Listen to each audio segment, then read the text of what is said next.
আপোনালোকে মোৰ ভিডিঅ'টো দেখি গম পাইছে চাগে আজি মই কিহৰ ওপৰত ব্লগটো বনাইছোঁ। আচলতে আজি আমি আহিছিলোঁ ফুল কিনিবৰ কাৰণে।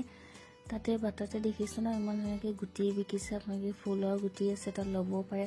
আৰু ফুলবিলাক দেখিছেনে ইমান ধুনীয়া ধুনীয়া ফুল আপোনালোকে ল'ব পাৰে। ইয়াত বহুত সস্তাটো দিয়ে, একদম দলৰ ফ্ৰণ্টতে আছে। বহুত ধুনীয়া ধুনীয়া ফুল আছে, ল'ব পাৰে। আমি কিনিলোঁ। তাৰপিছত কিনি আহি পেলাই আমি বাটতে ভাবিলোঁ চাহ একাপ খাই যাওঁ বুলি। তাতে ওচৰতে বেকাৰী এখন খুলিছে, তাতে সোমালোঁ আমি চাহ খাবৰ কাৰণে। চাহ খাবলৈ এতিয়া সকলো পেষ্ট্ৰিৰ পৰা আদি কৰি কেকৰ পৰা আদি কৰি চব আছে। তাৰপিছত আমি অৰ্ডাৰ কৰিলোঁ। এই টিকলাটো দেখিছেনে খাইছে। এই চাহ পিঠা পকৰা এইবিলাক অৰ্ডাৰ কৰিলোঁ।